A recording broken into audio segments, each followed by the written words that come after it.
English, my friend. Yes, this week in English again. without Kenny and Kees, they're both skiing, right? Yeah, I'm actually looking forward to just have the two of us. Exactly. I saw some dubious pictures of Kees passing by in the Après-ski bar. Do you know what's going on with that guy? Yeah, some fat lady was in front of the beautiful things, but... Yeah. So, yeah, I think always with Kees, I always has the feeling that the Tesla to Mars podcast is actually the most healthiest spot where he joins. And if we let him loose, then he derails into very completely. dark places. Yeah. Yeah. Well, we unfortunately cannot post that content, but Kees was on an Après-ski bar and had quite some interesting content that he shared in our WhatsApp group. Yeah, he still has the wrong friends, huh? Maybe that's it. Maybe, or good friends. I don't know. Good friends. We don't know. Yeah. Let's see. I keep my fingers crossed that Kees does not end up in jail when we when we let him go. So no, but all good. Yeah, so great to have conversation. You are the new Kees today. Sort of, yeah. Tech support, just like just like Elon. So lining up all the interesting stuff that has been going on with Tesla, Elon, and everything in that world. I also was very curious on some topic that is sort of widely debated in the Tesla community, and that's about sort of Tesla brand damage. Which is a topic where maybe in Europe that sentiment it can be strong. But I have my thoughts on sort of is it true that Elon's sort of involvement in DO.G.E and politics, as you can call it, damaging for the Tesla brand, and you managing a fleet of 5,000 Tesla cars with Mr. Green. What do you experience of that in sort of day-to-day life? Do you think it's overblown, or do you think it's something that actually is a reality? Oh, I think it's a reality. Mm-hmm. There's definitely a lot of people being brainwashed that Tesla and thus Elon, or Elon and thus Tesla, are far right. They have a far right agenda. Mm-hmm. You see superchargers actually being demolished and painted with crosses, Nazi crosses. We have some clients that they say we don't want to drive anymore. Mm-hmm. You see a lot of stickers with I bought this car before Elon went crazy. All those things are real. But if you have a percentage, can you? I have no idea, and we will have to trust the data, and hopefully Q1 will give us some data about how this new sentiment is actually damaging the sales. Mm-hmm. And if we can look at that data and we can make an explanation of, okay, well, this is actually because of Elon, then we can make it a conclusion. Mm-hmm. But I think the first signs are real. There are people who are actually getting really angry. I've also seen on X. I've seen people with big signs, Elon get out, etc. Before in front of Tesla stores. Yeah. So it's happening, but you know. What my bigger story is, it's not about the car sales anymore. Mm-hmm. It's all about AI. It's all about the CyberCab. It's about the launch of the humanoid. This is where the Tesla brand is. It's not about car sales, and I think it's just a sentiment at this moment due to Elon being in politics right now, and there are certain people who are offended by that.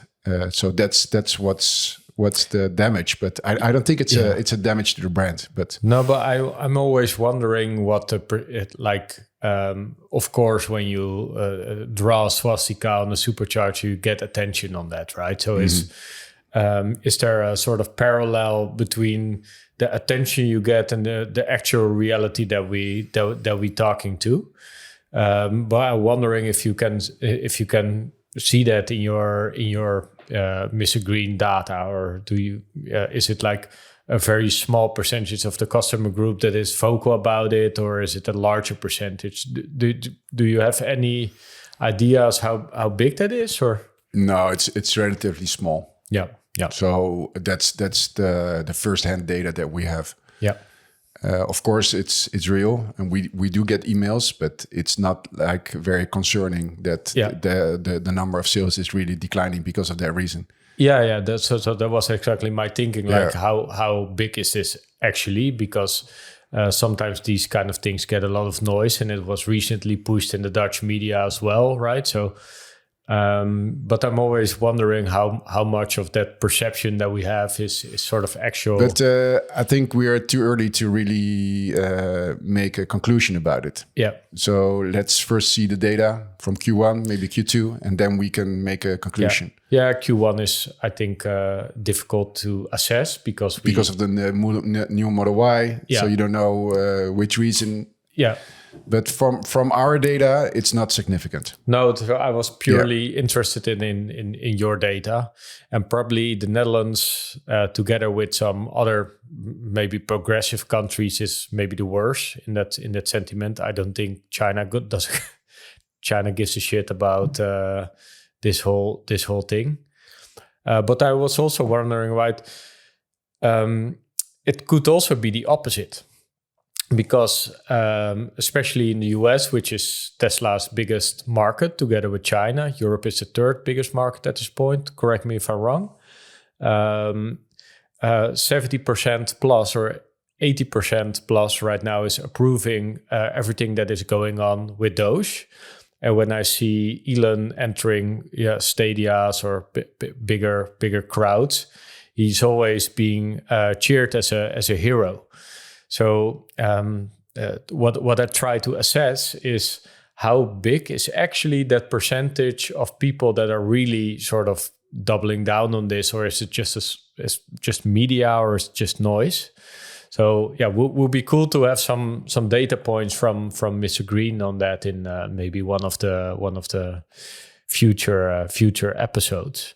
Yeah, well, I don't think if the data of Mr. Green is really giving you answers on this question. Yeah. I mean, I think it's far more interesting to see the amount of followers on X. With Elon, which is still expanding. I think he's almost at 112 million or something. No, 118 million, 220 million already. 220 million. Yeah. Wow. Let's pull up those. How much was he 3 months ago? Well, Social Blade X, Social Blade Elon Musk. I can pull up that the data. Right here, I have this website called Social Blade. Mm-hmm. And Social Blade is a website that tracks the amount of interactions that are finding place on X, but also YouTube and Facebook, etc. So you can see how much you can go to, for example, who are the biggest X X accounts. Yeah, I got it. Oh yeah, 280 million followers. Yeah, so you have 280 million followers. And then you see the amount of followers that Elon is gaining. So right now we're looking at the statistics of Elon Musk, and this is quite interesting because the following over the last 30 days has been increased with 134%, which is quite a lot. Compared to the week before or something, or what? Yeah, so this is the monthly gained followers for Elon. So this is on a daily base, as you can see.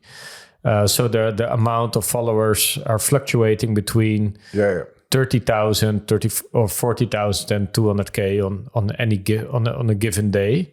And over the last 30 days, 4.4 million people has started following X. So you can draw following Elon on X. Yeah. So the last 30 days. So that can easily be like new subscribers, because if you subscribe on X as a new account, you get Elon as a recommendation as sort of account that you can follow because it's one of the bigger accounts. But if you look in terms of monthly sort of progress, like this is pre-X acquisition. And I think right here, the X acquisition became material in July 22. Correct me do you know that date from top of your head? No. I looked it up. Date, Elon Musk bought. You don't use Grok yet? Still doing the Google search? Yes, a bit old-fashioned as you can see, but okay. 14 April 22.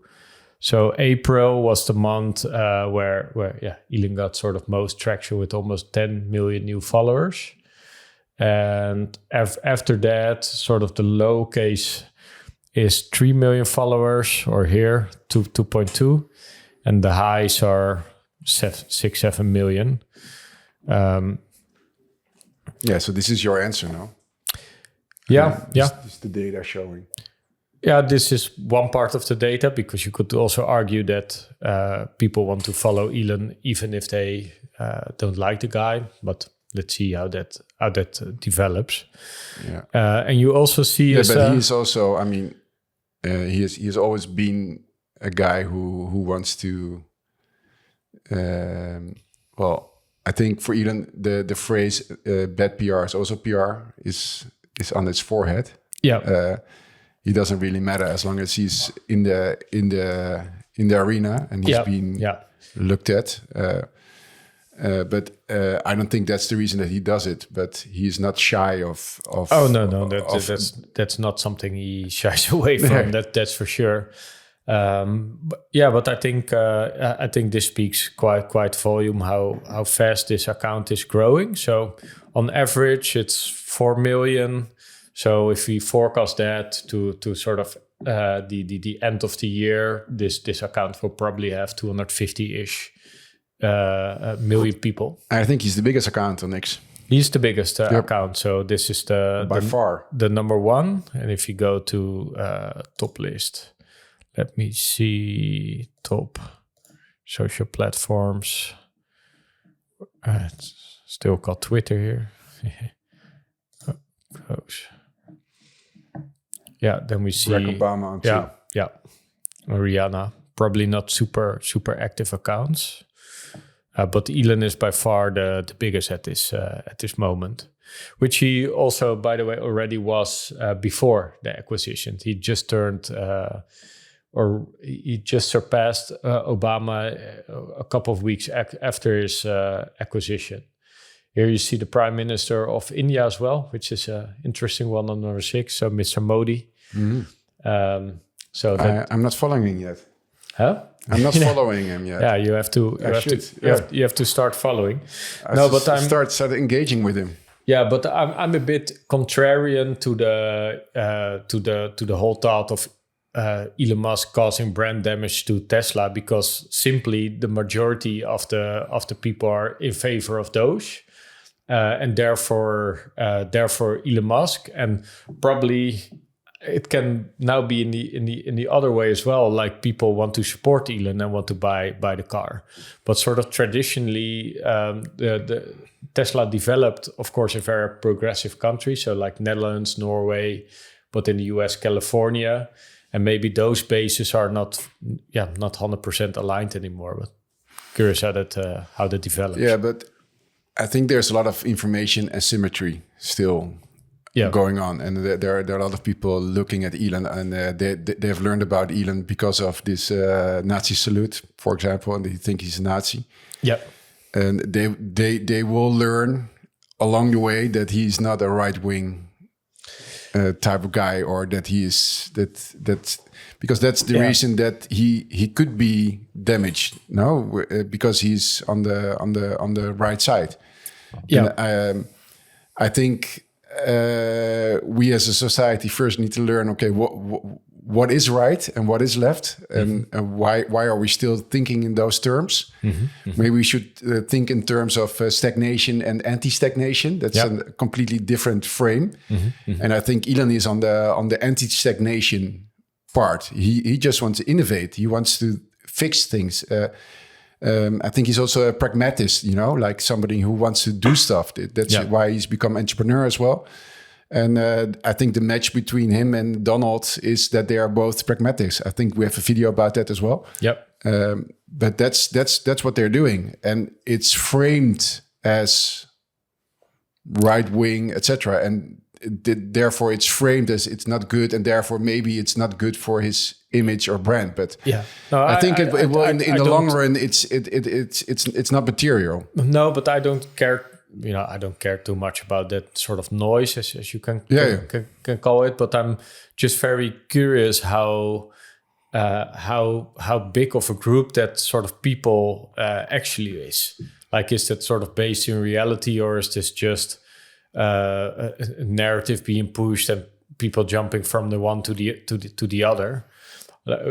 Because as we can see, like if for example one supercharger got a swastika on it, and obviously it's all over the news, right? But it's just one lunatic that is doing crazy stuff and probably doesn't have the money to buy a Tesla at the first place.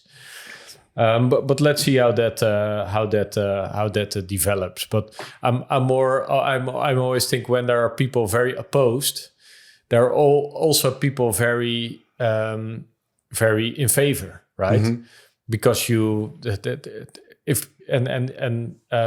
person like Elon is that type of guy that you either love him or you there's always friction. There's friction, right? Yeah. So but I think with right now the majority being supported with D.O.G.E, actually a lot of people are in favor of Elon there, and if they start saving money in their pocket. It's also with this very simple thing that he tweeted last week, that he will send an email to all these bureaucrats. We come to that, and then everybody's getting crazy and getting friction about that as well. And then I realized, okay, so there's a lot of friction only about this little thing, Yeah. For me, it's like, okay, I understand Elon, and he has done this before within Tesla, within Twitter. When this is just his management style, and then I even apply this management style in my office, within Mr. Green as well, because it works. And it's an email which shows accountability now.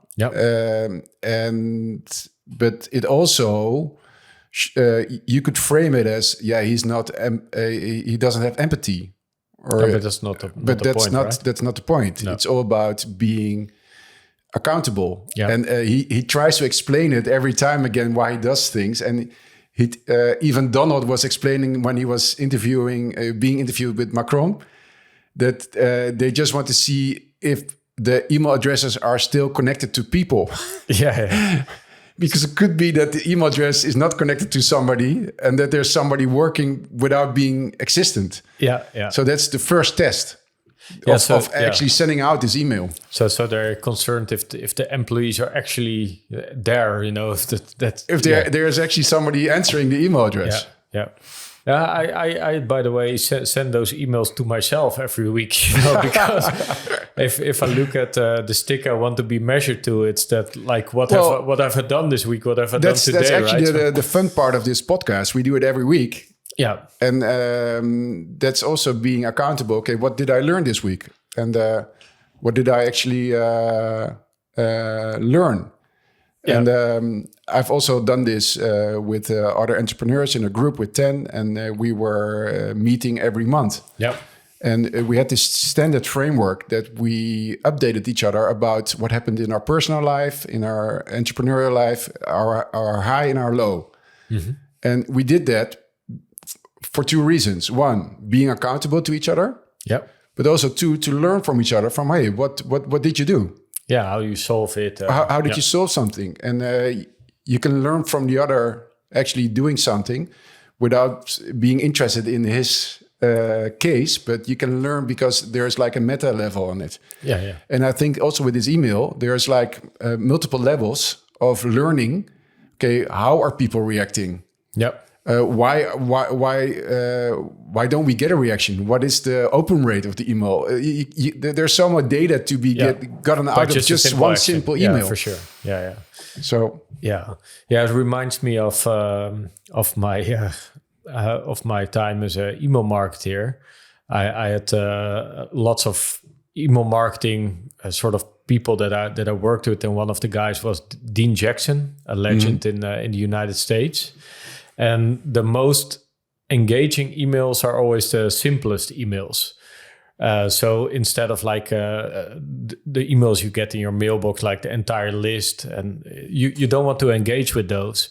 But if it's just a simple thing like, hey, are you still interested in leasing a Tesla, for example, for Mr. Green? That is a very relevant way to engage with your email database to see if there's a reaction that you're getting. And if they don't react, or if they say no, then there's no point on keeping them on your mailing list in your database. Exactly. Yeah. So with one simple email, that may be a cool test. Like, are you still interested in leasing a Tesla?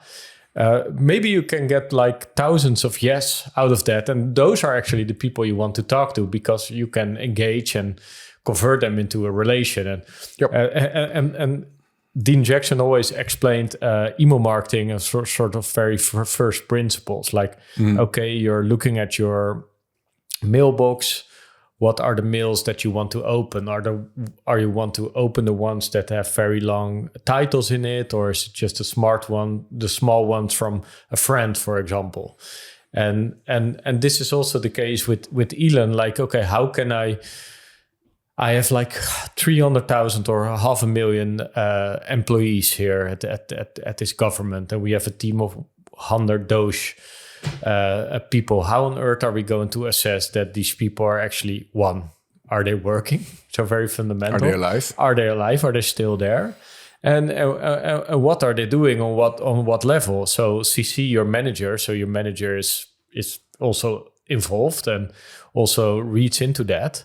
But that's a very good sort of to actually see engagement from your group of people that you're serving. Yeah, I even learned there were some managers who were actually saying to their subordinates that they said, don't react to the email. Yeah. It's like, wow, they're protecting their people. And the only reason that they're doing that is because that manager will have their job still. Yeah. You know, it's like protecting themselves by giving the people orders of do not react to this. It's like, this is why you keep on having all these layers with people and the managers, and this is exactly what you want to do if a company is not working. You want to know, okay, which layers are here and why are they here and what's going to happen. Yeah, so there's a lot to learn from just one simple email. Exactly. Yeah. Well, and it gets so much. I think unnecessary heat, because it's a very effective tool. To assess that. So we come back to D.O.G.E.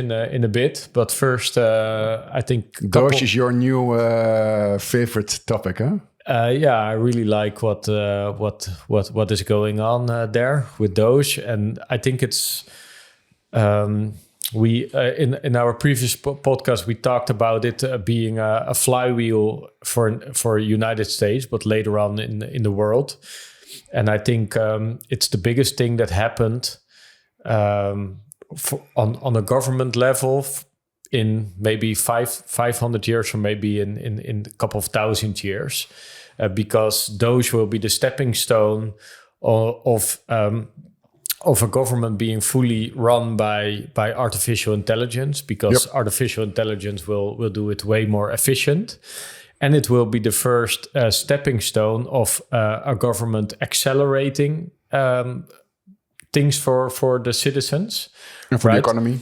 Right. If we look at simply the Dutch word of tax is belasting. If you translate it literally in English, then it means burden. Yeah. Right. we're not paying tax. We're having a burden that we share together. And sort of reviewing that whole thing, like what is the maximum that we want citizens to pay? We want government not involved in the life of people. We want the government here to support you in things you want to get done. I think that is a very revolutionary idea. And from a very simple view, like who is the most accomplished person that have lived on the earth over the last 500 years or maybe 2000 years? That's Elon Musk, right? So nobody in the world, nobody in history has accomplished so much as Elon during his lifetime already, right? So we're looking at the most accomplished human being. With a very specific operating system. Yeah. And he's applying that operating system to the society, to the biggest government in the world. So what did Elon fix? He fixed single-handedly the energy transition. And if you read into the master plan part 3, you see the scale on which Tesla will be doing that in the coming years. He fixed internet for over the planet, which is a very complex thing with Starlink. Neuralink, so you can have a chip implanted. So, for example, if you get paralyzed, that will be fixed. But probably most significant is that we have rockets that can go to Mars, so we can build a civilization outside our own planet. So that in one lifetime is and those are 4 missions, which are all missions to improve humanity. Yeah, and that guy right now is going to fix the way we are being governed. Yeah, and instead of a government that is based on burden or taxation, it's going to be a government that is very much tied to personal liberties. So how can you not be in favor of that? But this is the information asymmetry that we've been talking about. Yeah. We're not accustomed to somebody actually getting into the need and the weeds of the government spending. It was never a subject for nobody. Just like energy was never a subject for anybody until we entered into this war with Ukraine, and suddenly the energy prices went up. Everybody was talking about energy. Yep. And this is the funny thing about DOGE. Everybody in the world is now talking about government spending, and everybody is getting intrigued about government spending. We never talked about government spending. Nobody knew. And now it's the biggest topic everybody's talking about. So this is what he's doing. He's bringing the agenda to something that is indeed very important and could be a flywheel for a lot of things. Yeah. And it will be a flywheel for American economy. Yeah, and I think the blueprint for sort of rest of the, just like British law was in the 1700s, right? That got exported to eventually many it's a countries. Blueprint for governing Mars. So So one meme says more than a thousand pictures. We see here the Greek god Achilles, and his heel, the largest, most entrenched bureaucracy on earth. And just one single email got so annoyed by it that it's taken him down. I think a very important aspect of DOGE is also not being pro-war. Yep. Right. So because how much of the budget goes actually to the war machine? Yeah, and that becomes a sort of self-fulfilling a monster, basically. So the machine that you're feeding to going to war constantly is something that at a certain point needs to maintain itself just to exist. Which nobody knows how much it is, and nobody knows how it's actually being accounted. Yeah, there's a lot of black holes there. Yeah. So first, before we start this discussion, what is actually a war? And Elon has some very good young boys who don't know each other killing each other on behalf of old men that do know each other. But the reason I proposed some sort of truce or peace a year ago was because I predicted pretty much exactly what would happen, which is a lot of people dying for basically almost no changes in land, and the loss of the flower of Ukrainian and Russian youth. And we should have some sympathy for the Russian boys as well as the Ukrainian boys, because the Russian boys didn't ask to be on their front line; they have to be. So, there's a lot of sons not coming back to their parents, and I think most of them don't really they don't hate the other side. It's sort of like, there's this saying about, like this saying comes from World War I. It's like young boys who don't know each other killing each other on behalf of old men that do know each other. This is so sad, isn't it? I mean, it's really sad. And if we then forward to what's going on, well, I don't have that picture, but I think it's really sad, and sort of that whole human aspect of why is this war in the first place, and what are the consequences of this war on a sort of human level. On a human level, it's never a win scenario, right? It's always a sad scenario. So whatever your approach is, one, you try to avoid it at all costs, and two, you don't want to escalate it further at whatever sort of cost. So I'm really happy that Elon is sort of the same like with Donald, like, guys, let's stop fighting. Meanwhile, in Europe, and also being very clear that the aggression is not only from the Russian side, it's also from our side, and we are only blaming Putin for this, and I think we should be very conscious about our own role as well in this war, and continuing this war. And that's what I think what Trump is doing, is actually trying to get peace, is what we want. And I think that's the reason that you brought it up, or what was the idea? Yeah, well, I think it's very much parallel to what Elon and Trump are doing, that part of D.O.G.E. is also not being involved in endless foreign wars, because that's one big machine of waste, and sort of the old men that know each other, like in this case for Putin, Zelensky, but also our Ursula von der Leyen, people in the EU, they can actually phone up each other and start talking, come in problem-solving mode, what needs to be achieved, and or start trade again or whatever. Yeah. So now they all went to Kiev, and this guy Jeffrey Sachs, he said, why didn't everybody go to Moscow? Yeah, and start talking there. So Europe is crying baby that they are not allowed to talk with the guys from the United States. And he says, why don't you Europeans just take the train to Moscow and start talking with your neighbor? Yeah. So it's kind of strange. Talking about talking. Maybe this is your last episode, Florian, because our Ursula, which is, by the way, not elected by the people. And finally, it takes resilience. As technology evolves, we need to build up societal immunity around information manipulation.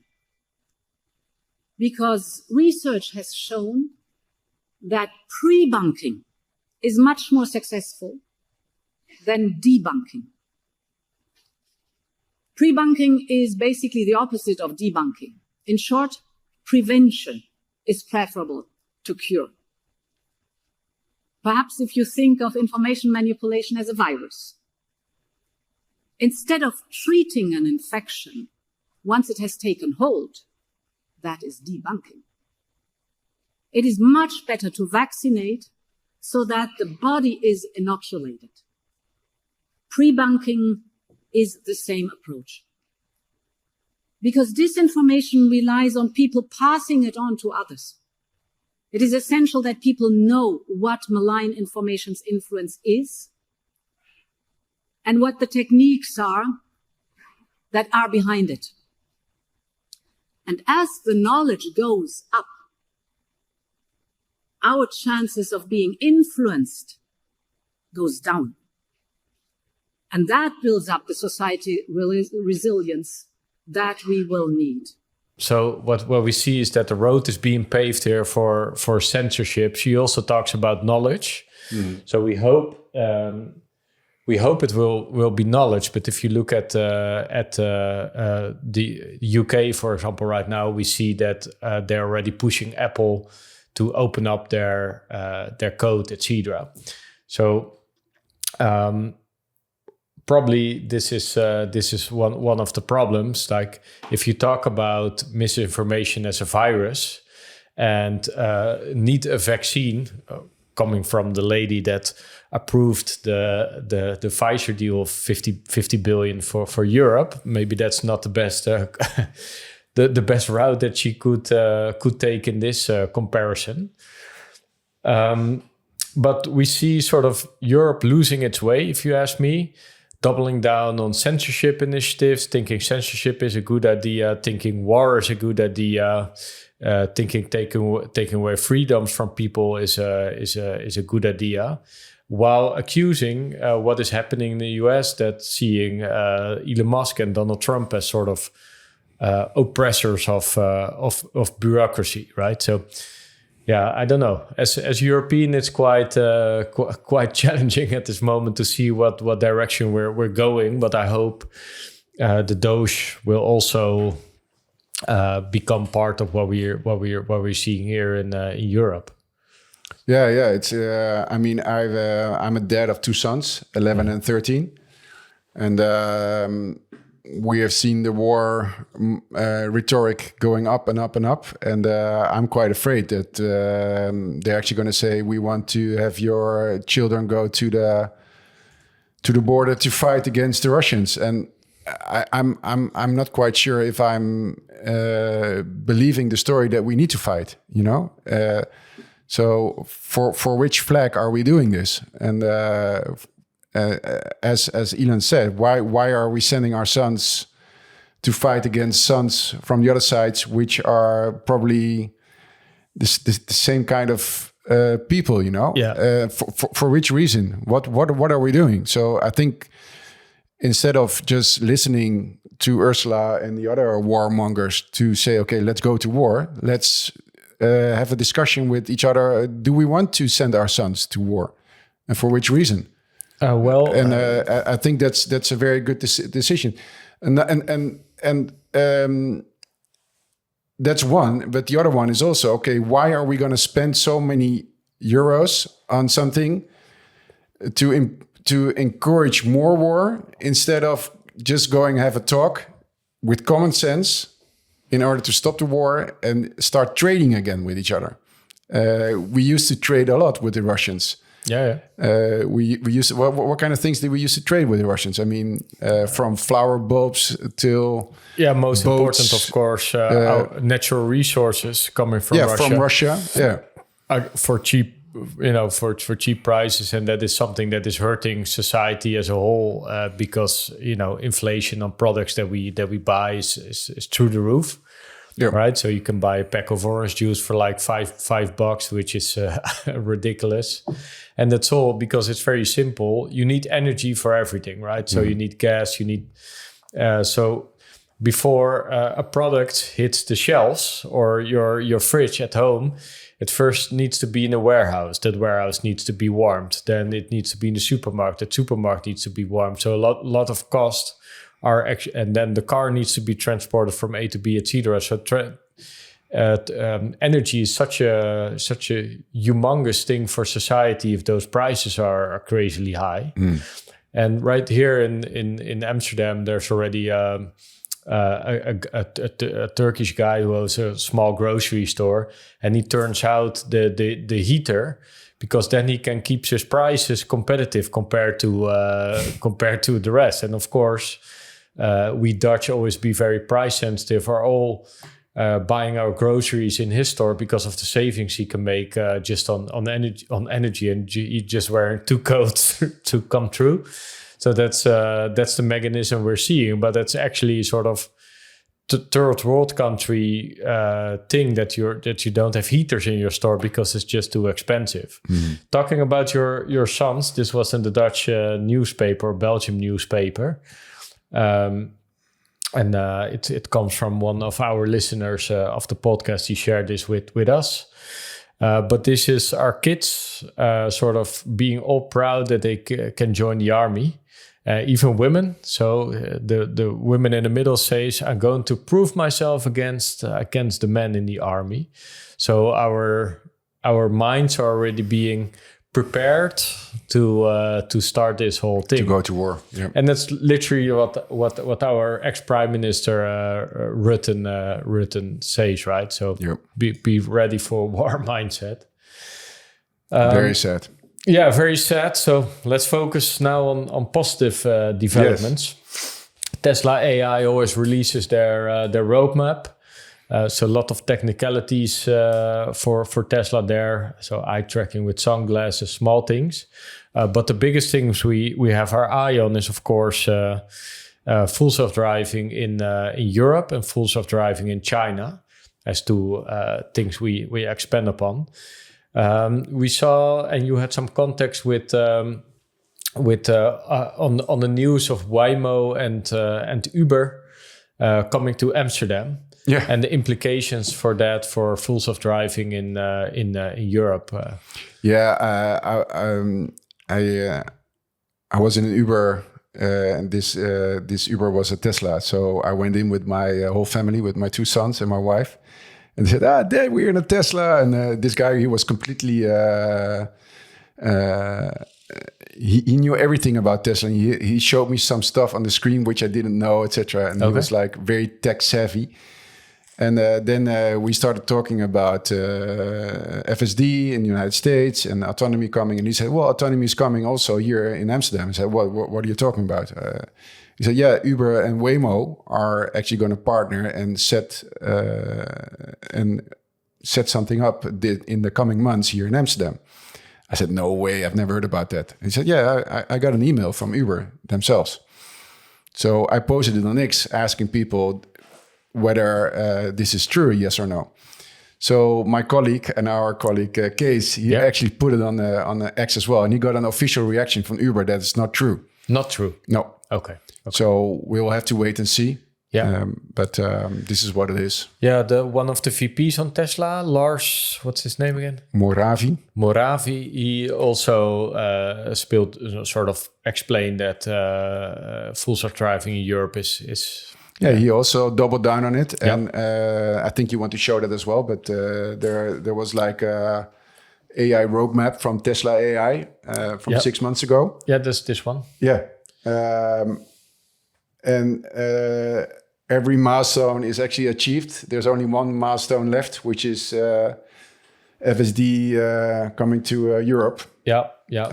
But so and they said Q2, right? So I still assume that it's around Q1. They said Q1, Q2. Okay, but it's around the corner, so to say. And yeah, but I mean, Kees is our expert, and he says there's no way that FSD is coming to Europe, and in the current form. But I think they will find kind of like a loophole that they will, in one way or another way, they can bring FSD to Europe. Yeah.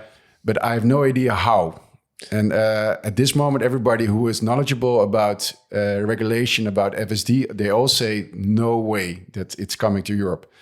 But we're all talking about ADAS or level 4, level 3 kind of FSD. But maybe they will just come with a RoboTaxi environment. But they will not bring that to Europe in this quarter because they're first going to start in US. So I don't know about this one.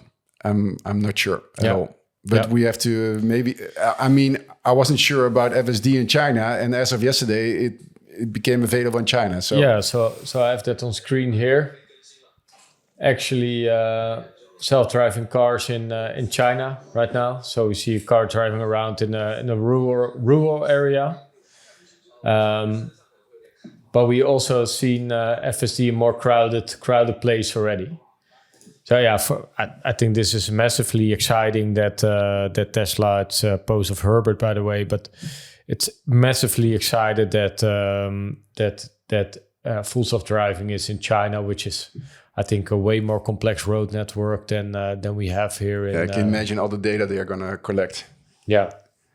But also, I think in terms of revenue and for the stock price, there are like 2 million Teslas driving around in China right now. Yep. And we have an uptake rate of 35%. And a price of $99 per month. Yep. It will, on a yearly basis, it will be around 1 billion net profit extra. Yeah. So that will be huge. Only that's only the financial part of it, but I think the most important part is that it's actually being approved in China. Yep. And that they are going to collect all the data. I mean, and they're actually showing. I mean, this is just the first part, but this is also going to show that Tesla will probably roll out a RoboTaxi network in China as well within a certain time frame. What's your idea? When will they launch in China? Very soon, because which is probably sort of let's take a step back. So the timeline that Elon proposed during his, or not proposed, but explained during his latest earnings call was in June. We're going to test in Austin. From there on, we're going to do a national rollout. So that's in the US. So by the end of the year, we will be active in all states. So let's say 95% of the states in the US. So I expect international rollout sort of in that final tail of this year as well, as sort of on parallel that will be with China, because China's very, very keen on these kind of new developments. So there are more full self-driving initiatives in China than we see in the US or in Europe, and they want to lead with the technology part as well. So want to get as many people involved as possible. But right now, if you just look at a practical standpoint, the CyberCabs will be produced in Austin, and maybe when there will be a new announcement made of that the CyberCab will also be produced in Shanghai, will be a matter of time, I think. But then the rollout in China will be ramped up. But we will see some smaller initiatives probably this year in China. And this is a very exciting thing as well. Yeah, so you're actually saying before they roll out RoboTaxi in China, they first need to produce CyberCabs in China. To do it on a larger scale, but probably we will see like but 50 they or could 100. also start with the current fleet of 2 million Teslas already on the road. If they get legislation in place to actually start, why should they wait? I mean, but those are not CyberCabs that will be then ride-hailing. In the US, they're probably also going to start with Model 3s and Model Ys. We've been talking about that. We still don't know. Yeah. But if they're going to start with Model Ys, why shouldn't they start in China? Where, I mean, they will roll out from Austin to 10 cities in the US within this year. Yep. So when will they make the leap to China? Will they wait until next year or? Yeah. So for my understanding is that in June and the rest of the year will be the CyberCab rollout. So that's the dedicated RoboTaxi, CyberCab. But on parallel, there will be launched the ride-hailing network app. And that will be a sort of mixture between Airbnb and Uber. And those are the Model 3s and the Model Ys and the Model S and Xs that can be added or subtracted from that fleet. That is also actively being tested, and probably in busy cities like Shanghai, and so you will see a rollout of that. Or even if it's just for Tesla employees, then it's already like a big thing, right? Because they can share cars with colleagues and so and use that feature. So I think those will be more or less the tracks that we have. But the exciting thing is that the more we get to June, the more we start seeing on the roads and news for everybody. But FSD is so advanced, and just releasing it in China is already a very big say, because you also need to be confident from a safety perspective, right? They're not just going to allow full self-driving and inferior technology. No, but this is how do you say it in English?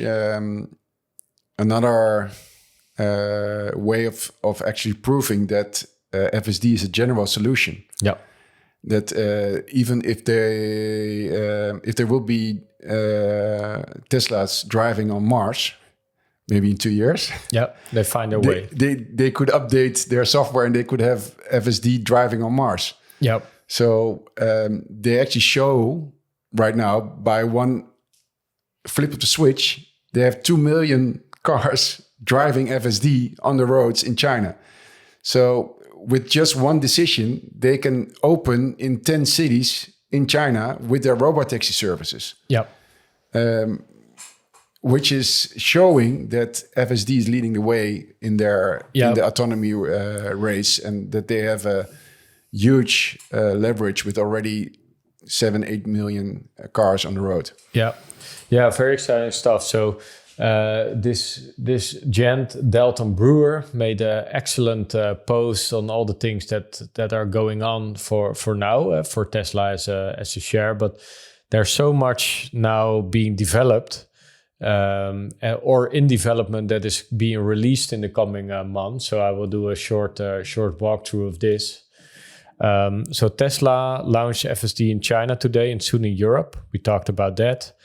Refreshed Model Y deliveries are beginning. So probably in Q1 we will get a hit of this transition, but it's an amazing car. We talked about it in detail in one of our previous podcasts. I've seen one driving here, and it's really a cool futuristic car. And the people that experience it, like Kees, they say it's way better, like on every aspect. So that's very exciting. Cheaper models are coming in the first half of this year. So a lot of discussion. Will be the CyberCab with a steering wheel? There's one spotted. As we've seen, but it can be all sorts of things. Tesla is really hiding that really well. CyberCab will be built this year with massive production begin next year. So that's an obvious thing. RoboTaxi deployed in Austin, Texas in June, and many more cities end of the year. Yeah, so I think he can add and many more cities in China by the end of the year as well. In China, thousands of Optimus bots will be built and working in Tesla factories later this year, which is very exciting. Optimus also being sold to other companies in 2026, which is just a year away. Mega factory Shanghai has started production, doubling Tesla's total energy output as third mega factory will be built. Mass production of Tesla Semi, their semi truck, a very exciting thing, which is basically sort of baby between the Model Y and the battery packs. It's a giant battery pack on wheels with storage on top of it. And to give a bit of perspective there, every semi that you sell is a sort of equivalent of 5 Model Ys in terms of revenue and profit. So it will be a needle mover in 26. Tesla now autonomously delivering themselves around the lot. I think this is the first step of AI automation that we're seeing in the factory, because in the factory, a lot of savings will be made with AIs being enabled. So it won't be only the Teslas delivering themselves, but many tasks will be done by themselves. This was a great one as well. Refreshed Model X and S and X coming, maybe the Roadster.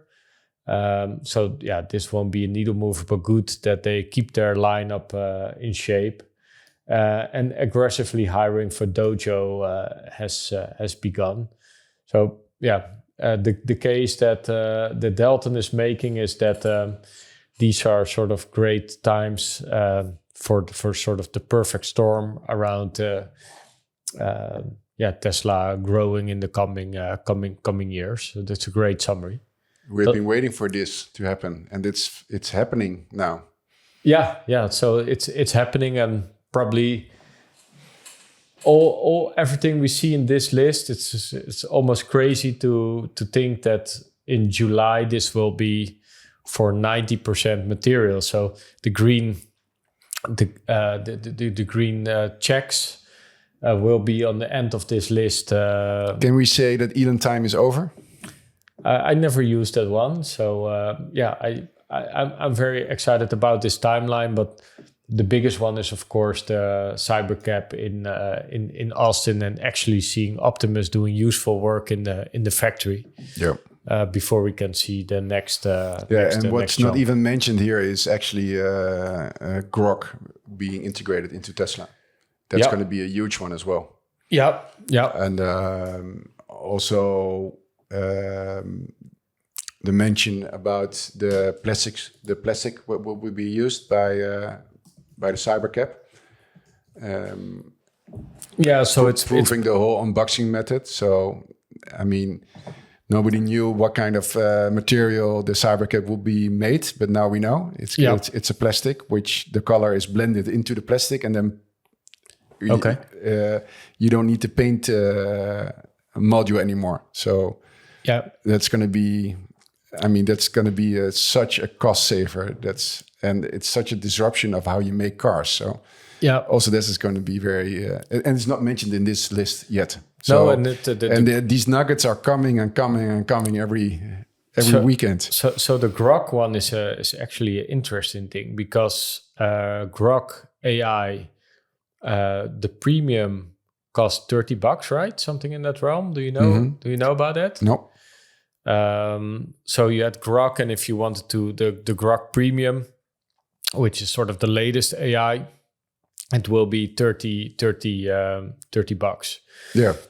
So Grok or XAI and Tesla can easily make a revenue share, having that enabled in your car, right? Having a dedicated one to Grok as well. And I think this is the first things we start seeing as sort of app store or additional services to monetize the fleet of Tesla. Because now finally the fleet of Tesla is becoming significant, right? 10 years ago, it was a handful of cars, maybe 40,000, 50,000 cars. And right now we're seeing that the Tesla fleet is surpassing, this year it will surpass the 10 million. Mm-hmm. And adding 2 million, 3 million, 4 million every year from now. So that fleet will grow and grow. Mm-hmm. So let's say 50% of Tesla owners want Grok in their car, because while you're driving, you can talk to your car and the AI will do all sorts of tasks for you, groceries and whatnot. Mm-hmm. Come with recommendations for restaurants where you can go to. Mm-hmm. If Grok Premium costs $30 and Tesla get a cut of that for every sale that they make for 30%, then it's $10 each month. On 50% take rate will be short calculation, 50 million every month profit just from the take rate of Grok AI in your car. Mm. So on the end of the year, that's already 600 billion by just half of the fleet having Grok Premium in their car, right? So the opportunities for Tesla to start monetizing their fleet in the coming years, especially with CyberCab, where you want all these additional productivity and entertainment services, are sort of whole different. It's not. Yeah, it's funny.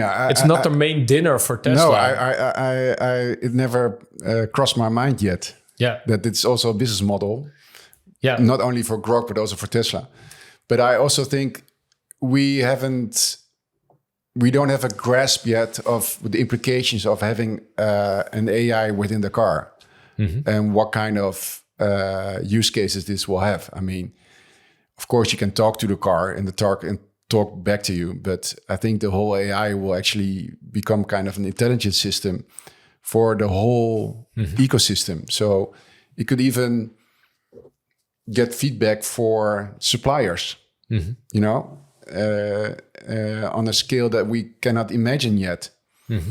So, and actually adding intelligence to the car, not just communication, but intelligence, will have a significant impact on not only the experience for the person within the car, but also for the whole manufacturing and supply system. So I think Jeff Lutz had a talk about that 2 days ago with Herbert, what the implication could be. It's I invite everybody to look at that one. And but I think we're just seeing the surface of how the integration of Grok and Tesla will, what kind of implication that will have on Tesla. I expect it somewhere in the second part of the year. So probably in July as well, right? If you want to launch a CyberCab, you want to launch Grok in it, right? Of course. That's the thing that you want. If you talk to the future, you need to talk to your car, and it can do tasks for you in the meanwhile. No, but I've been, when I started investing in Tesla, having a monetizable fleet was one of my big things why I was so excited about the company. Monetizable, of course, with full self-driving and cybercabs. That's sort of the end goal where we want to get. But everything in the car and being so vertical integrated with superchargers. So the whole Supercharger Network is now a very primal network. But first, you need to have the real estate and the basic functions there. But there are many use cases already where you can serve coffee, where you can serve snacks, etc., especially on remote places, all being run by computers and robots. So that's easily another revenue driver. But also like these functions for in the car, when you want it installed, just like just Apple in the App Store is getting a decent cut because you want it on your mobile phone, right? So that's also going to happen with Tesla, and then all those $10 that you pay every month on the fleet of 100 million cars in, let's say, 5 years or 10 years from now, will be a significant profit driver for Tesla. So I think there are many things that can be added there, especially with AI combined. It will probably also be a flywheel, like everything within Tesla is a flywheel. You know, they can subsidize their actually cost per mile for the consumer. Yeah, if they can offer all these kind of services where people normally would pay for. Yeah. So that's going to be very intriguing. And but even if the price goes down, then people will be using it more. Then the cost will go down. So there's a lot of flywheel opportunities integrating AI into this kind of systems. Yeah, but even like something like premium connectivity that you already have in your car, right? You can choose between connectivity and premium connectivity, and with premium connectivity, you can sort of have your kids viewing videos at the back seat, and it's just $10, $15 a month. But normally you bought a car and then it was done with earning money for a car brand.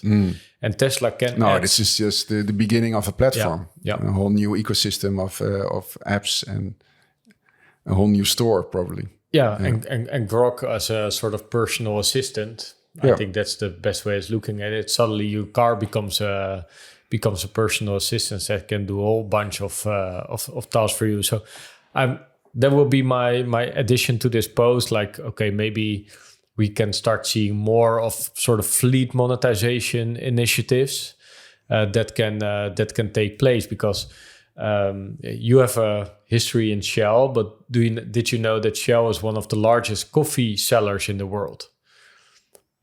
So maybe it's even the largest. So nobody in the world sells so much cups of coffee as Shell, simply because they own all the real estate.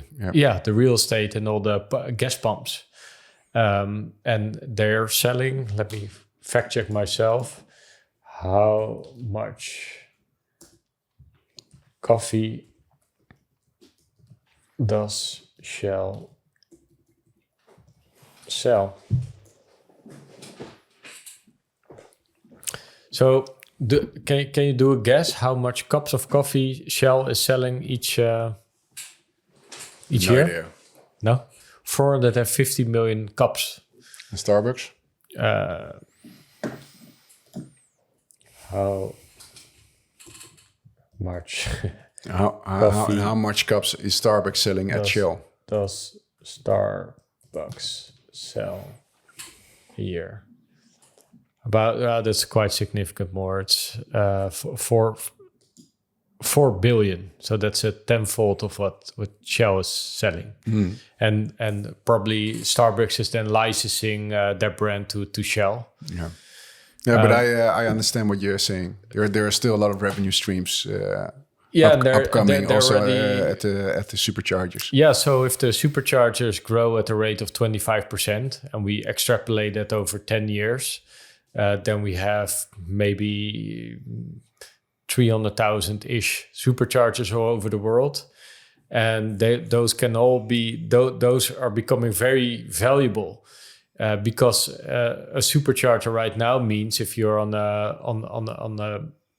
so you have a couple of great ones in Europe where it goes the other way around. So in the first start of supercharger was you got a restaurant and you added superchargers to it.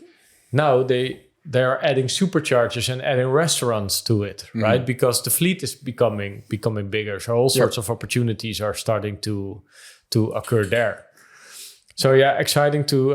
Just one of the things I will be following closely to see sort of fleet monetization initiatives. And is our trip to Austin still on? Are we going in June or March? You're going with your family, right? Or no, I'm going with Kees, and I hope you and Kenny are also joining. March already? Yeah, between 8 and 20 March. Okay. Well, maybe I can come for a jump, but let's discuss. But we will definitely be back in June when CyberCab is launching. Yeah, for sure. In Austin. So, but no, the first plan is to actually go in March. Okay, cool. Well, then let's wrap up with that. And, talk again next week. Yeah, hopefully Kees will be back. Yeah, alive. Yeah, back in the light. Exactly. All right, thank you. Thank you.